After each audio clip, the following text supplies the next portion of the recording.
Tantor Audio, a division of Recorded Books, presents The Cowboy's Lost Family by Roxanne Snopek. Narrated by Camille Quinn. Prologue. Big Timber, Montana, April 1989. Heather Hudson rested her forearms on the upper rail of the rough stock pen and cocked her hip. Bulls milled about, kicking up dust, lowing and grunting in anticipation. But she wasn't watching the bulls. She was watching the bull riders. Well, searching the riders for one figure. "Heather!" called Sandy, the girl she'd driven out with. "We got seats. You coming?" "In a minute." She waved, then turned back to the crush of men, her blood pulsing. There he was, J.P. Malone in all his glory. A shiver ran through her, as if she'd been touched by a live wire. He hadn't seen her yet, and she took the opportunity to drink him in. Medium height, medium build, brown hair, whiskey-dark eyes. His eyebrows were darker than his hair or complexion would suggest, and he had a faint scar on his forehead. But there was really nothing special about his features, as her girlfriends had been quick to point out, nor was he rippling with muscles like many of the ranchers around here. There was no one thing she could point to and say, That is what makes me breathless. That is what makes me burn." It was the sum of his parts, though. And whoo boy, math wasn't her thing. But his eyes, that mobile mouth, the planes of his cheekbones, the tanned forearms dusted with hair, the length of his thighs beneath the leather chaps. Everything she could see, and all the parts she could only imagine, added up to one heck of a package.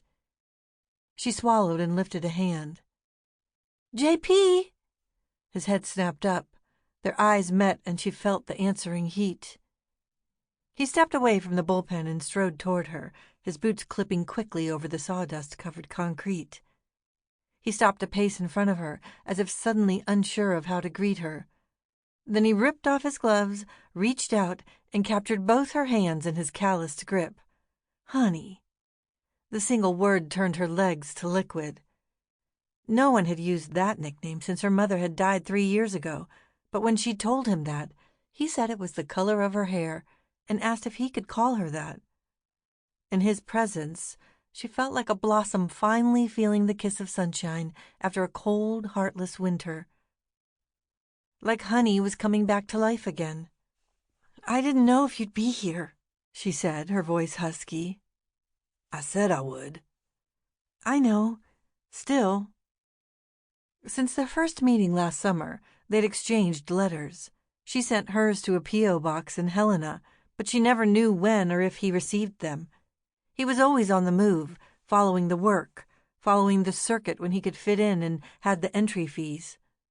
He spent weeks at a time on the range, moving herds from one grazed land to another, coming in only to start all over again for another ranch. Montana, mostly, but Wyoming, Idaho, Nevada, and even California once. And at nights, by campfire or lamplight or flashlight, he wrote letters. "Honey, tonight the moon was so bright I couldn't sleep. I never felt lonely on nights like this until I met you. Now, I wish you were with me, all the time. And, honey, when you said that thing about not being worth much, I know you were joking, but I think part of you believes that, and I want you to know that you are wrong. Whoever made you think that is wrong. There is no one in the world with your smile and your kind heart. The way you look after your dad when it should be the other way around shows me how strong you are. You are a treasure. And I wish you could meet my sister. She would love you. She's gentle and sweet. Our aunt and uncle are good to her. We're good to me, too, but she's only 16 and anxious to leave. Tired of being a charity case.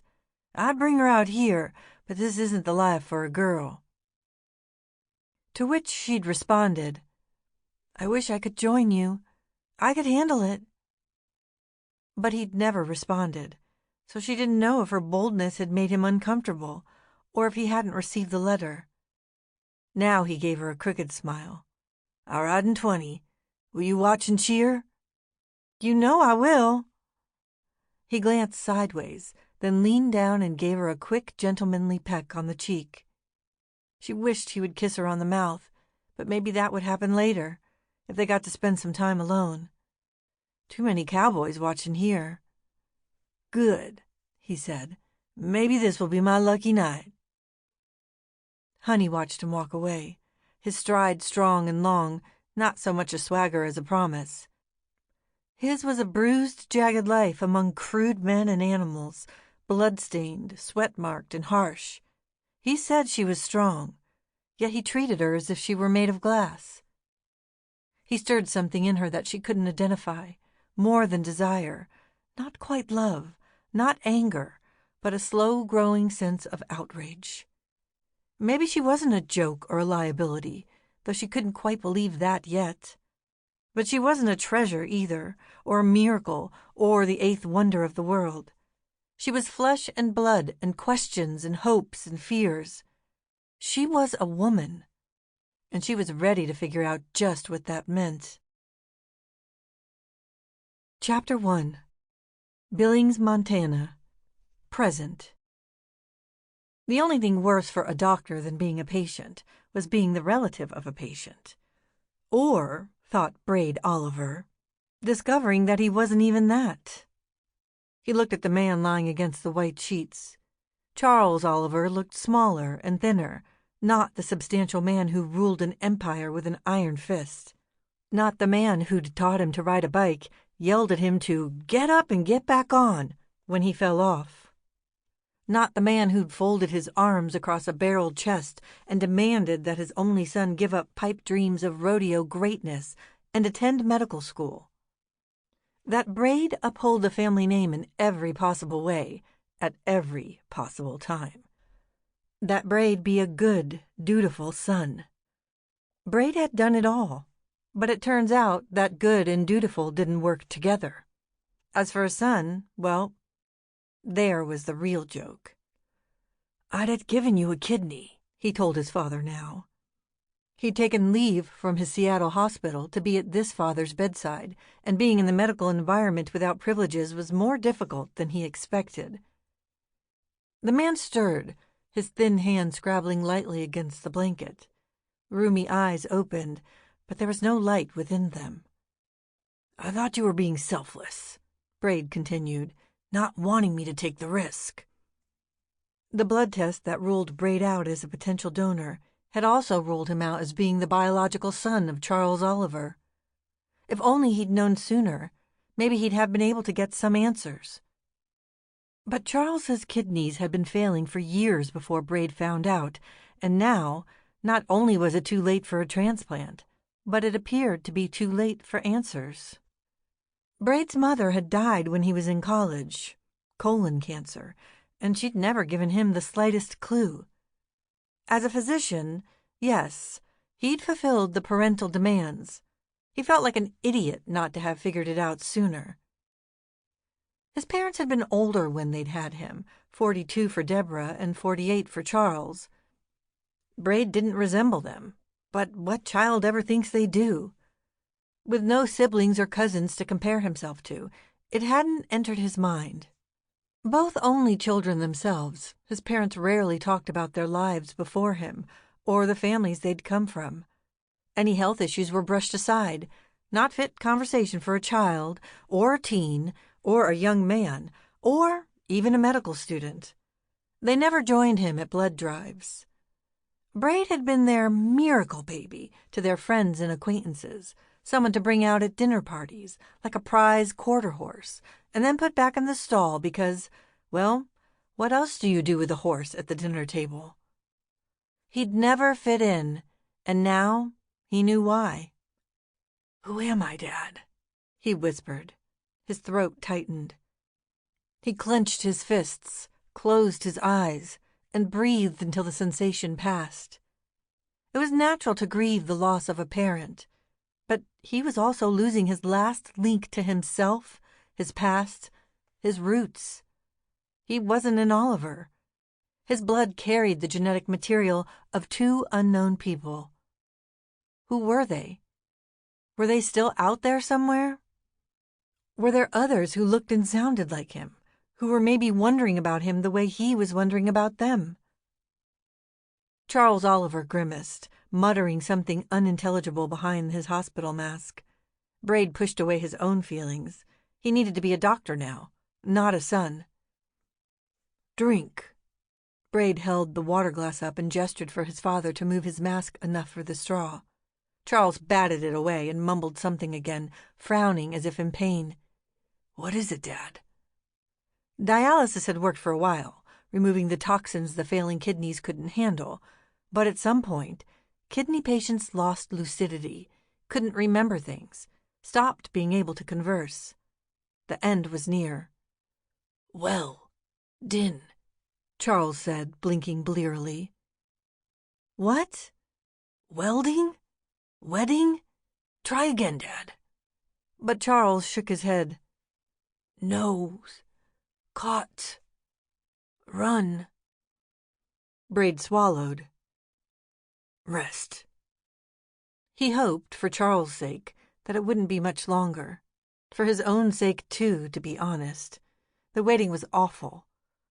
But knowing the processes, the treatments, the utter futility of where they were at now, made him want to climb out of his skin, or put his hand through the wall. He checked his phone to see if there were any messages. That morning, he'd texted Jillian, the pharmaceutical rep he dated occasionally. She was somewhere in Europe this month. Germany, he thought. It would be nice to have a friendly face at his side. But there was nothing. Her schedule was unpredictable, and the distance meant that their communication was only via text or email, hours apart. When he'd first informed her of his father's illness, she'd offered, after a few exchanges, to fly home to support him. But Brade read reluctance between the lines. When he declined, she told him she'd be thinking of him. "Weldings. Caught." Charles coughed, a thick, rattling sound. "Sweetheart. You'll see Mom soon." It wasn't an endearment he recalled his parents using, but perhaps the final electrical currents that were dredging up memories of private affection. They'd been a world unto themselves. What had they even needed a child for? At least, now he knew why he'd never gotten the brother or sister he'd begged them for. Brade adjusted the IV flow, looked at the piggyback bag that dripped pain relief into the carefully balanced solution. It was getting low. He'd asked the nurse to bring in a new one soon. End stage was all about comfort. Another rattling cough came from the bed, and the thin fingers gripped his wrist. He started. "Dad?" "You." "Gran," Charles said, catching his breath. His eyes were fierce. "Gran." "Grand?" Brade felt the heat at the back of his eye sockets. Other people used words like great or super or fantastic, but when Charles Oliver was pleased with something, it was grand. His throat tightened. "You're pretty grand yourself." "No." Charles gave Brade's wrist a shake. He blinked and grimaced as if frustrated, then coughed again. "Dad, it's okay." Brade leaned out the doorway. "Nurse?" A young brown-skinned man came in, carrying the necessary meds. "We've got you covered, Mr. Oliver," he said. "It's Dr. Oliver," Brade corrected. "The man is dying. Show some respect." "Apologies, Dr. Oliver." The nurse didn't even look at Brade, but focused all his attention on his patient, his movements brisk, efficient, and gentle at the same time. It obviously wasn't his first time dealing with a terminally ill patient or a grieving family member. Brade knew the nurse deserved better, but there was no one else to take his frustration out on, and the powerlessness was blinding. "He needs oxygen," Brade said. "Get me a nasal cannula. I'll set it up myself." Mr. Oliver, the nurse began. His tag read Ashraf. Dr. Oliver. He gritted his teeth. My father and I are both physicians, which makes this all the more difficult. More difficult? Ashraf asked mildly. Palliative care is easy for no one, doctor. The last thing Brade needed was a nurse telling him how to feel. He's confused, agitated. He needs more sedation. Ashraf looked at his watch. Not for another hour. Here, this pillow will make your father more comfortable. A pillow? Brade wondered if smoke was coming out of his nostrils. Yes, Ashraf met his gaze. This is the process, doctor. He has what he needs most right now. What he needs most are new kidneys. A father needs his son. You are here. You are with him. You are exactly what he needs. The nurse slipped out of the room. A sound came from the bed again. Dad? Brade said. You, the old man whispered. He clawed at his mask. Dad, he cautioned, reaching out automatically. Then he stopped. What was the point of protection now? Slowly, he moved the elastic off his own ears and lowered the material. He and his father were face to face, no barriers. He felt his eyes fill, and a sudden memory washed over him. 7 years old, left at a new school in the middle of the year, knowing no one. Wait, don't go. The fingers tightened on his wrist again. Your welding's caught, he whispered. He said more, his words garbled and confused. Sweetheart. Charles Oliver took a deep breath, and as if determined to make his last word count. Grand. Chapter 2. Kendall, guess what? Kendall McKinley didn't bother looking up from the kitchen table where she was paying bills. You got a job? It was more of a joke than a real guess. Ashley was only 6 years younger than her, 22 to her 28, with Jason right behind at almost 19. But neither of her siblings were in a rush to enter the world of adults. It had been a long time since Kendall had felt as young as her sister sounded at this moment. Close! Ashley bounced into the room, waving her phone. It's a message from Mom. That got her attention. Coralie? Kendall hadn't called her Mom in years, not since she left Gran to seek her true self, leaving her oldest child to finish raising the younger two. What does she want? And how is that close? She messaged me to congratulate me. Ashley's long hair was ironed straight and a shade of ice princess blonde that spoke to a coming of age during the Frozen era. Animated movies were chock-a-block with abandonment themes. Turn every child's greatest fear into a tale of triumph, right? If only. Congratulate you on what? Not emptying the dishwasher or cleaning the cat litter, both of which Kendall had done after work. Next up, meal prep. Ashley's smile faded. She bit her lip, hesitated, then came out with it. The design school I applied to. I got in. Then she grinned again and hugged herself. Oh, Kenny, I'm going to be a designer. This is so exciting, isn't it? Did they email you? Nothing had come the old-fashioned way, but then what did anymore? Ashley tapped her screen a few times, then held the phone out, triumph on her face. Kendall looked at the device. This is an Instagram message, Ash. I know! Isn't it awesome? Lash extensions and microbladed brows completed the image of a super-happy wannabe social media influencer. If Ashley put a fraction of the effort she spent on her image in developing a marketable skill, she'd take over the world. How did you apply? Through their website. Kendall sighed. Did you get a confirmation? Ashley rolled her eyes. Of course, I'm not an idiot. I filled out all the forms, and there were a lot of them, and paid the application fee and everything." Kendall's heart sank. "How much was the application fee?" $250. For the first time, Ashley's voice held a tiny tone of insecurity. "I put it on my credit card. Mom said she'd cover it." Coralie, queen of overpromising and underdelivering.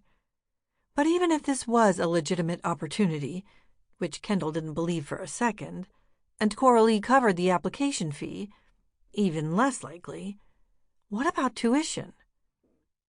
"Sit down," she said, gesturing to the scuffed and scraped ladder-back chair at the end of the table.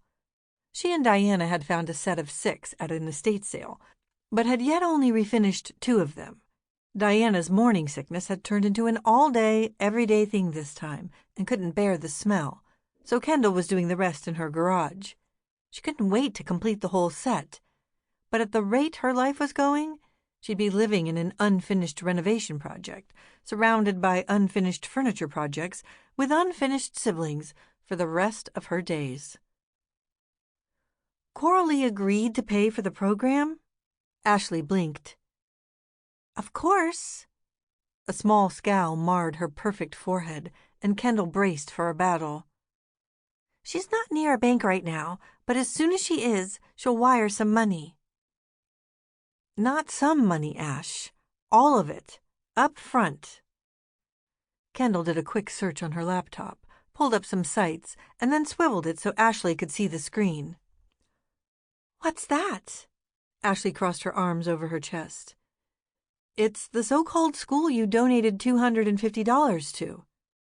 Ashley uncrossed her arms and leaned forward. Kendall's heart went out to her. Ash was trying. Kendall knew that, but she'd been dealt a bad hand. Children required love, boundaries, and money. Coralie McKinley overflowed with love, peace, and harmony, which might be great for the universe, but didn't pay the plumber when the pipes broke. Thing is, there was money. A few years ago, when Posey Davies had come to Grand and bought the old McKinley property, Kendall had nearly cried with relief. The proceeds, if invested properly, should have been sufficient to support Coralie for years, even with her travel addiction, while still leaving a sizable chunk to launch Ash and Jason into adulthood. Coralie had paid off her little house, thank goodness, but it was mostly Kendall's income that kept them fed and clothed. Her and Ashley's father had never been reliable with support payments, and Jason's father had been a deadbeat from the start. "Mom was excited," Ashley informed her. "Why can't you be happy for me?" "It's easy to be excited when you're not footing the bill."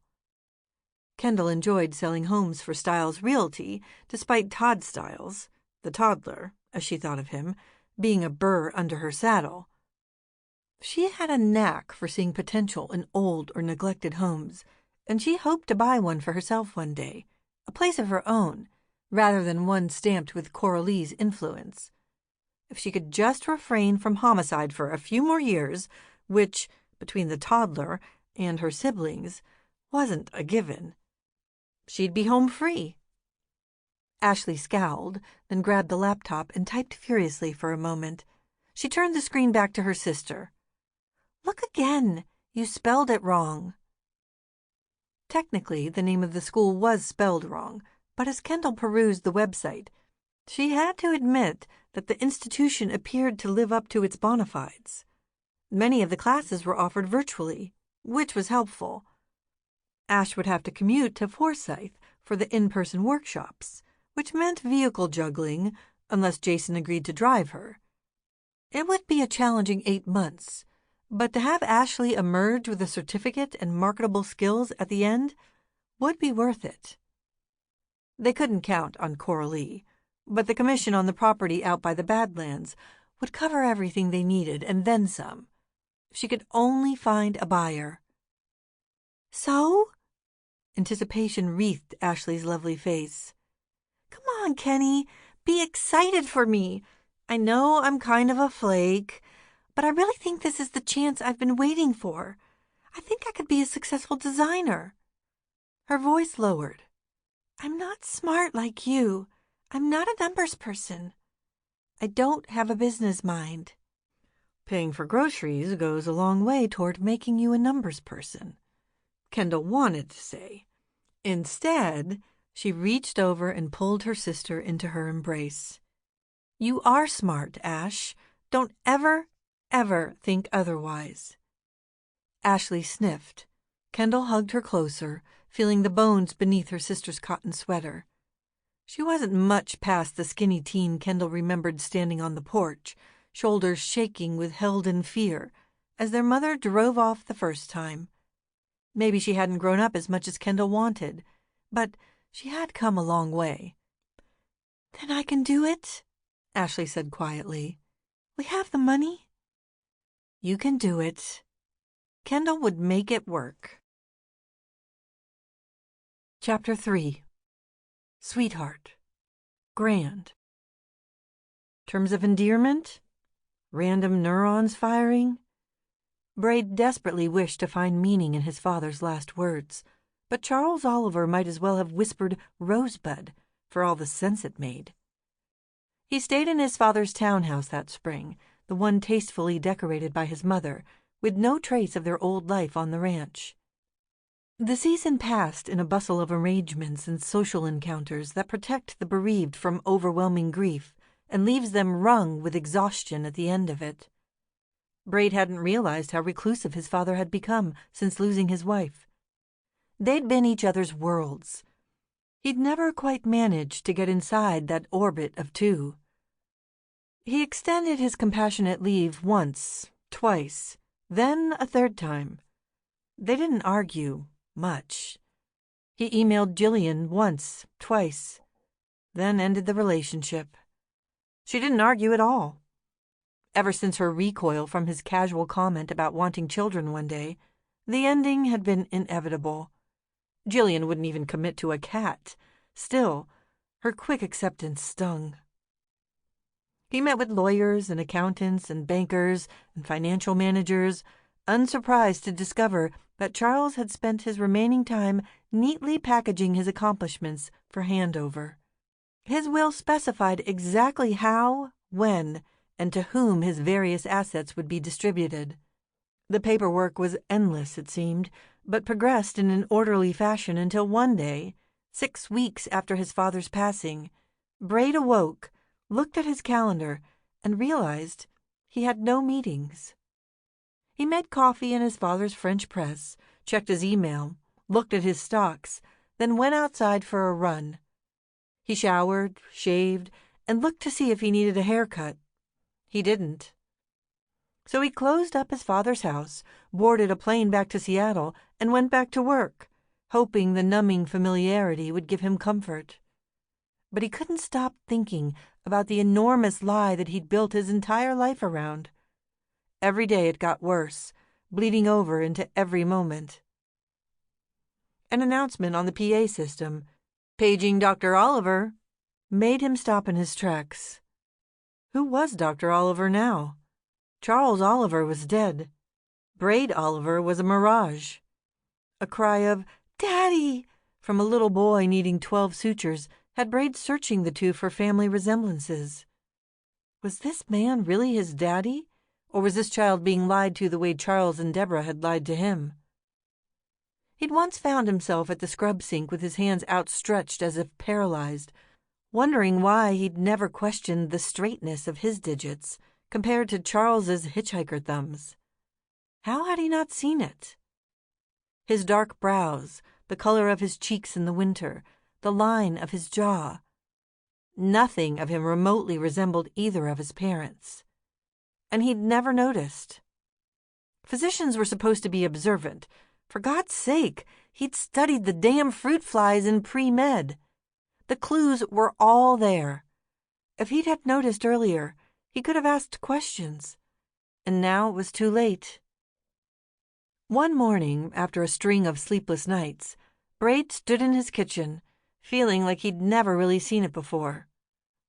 Was this his home? He looked at the white walls, the polished but rarely used stainless steel appliances, the copper pendant lights over the granite island, and the great room beyond, dim. Sample complete. Ready to continue?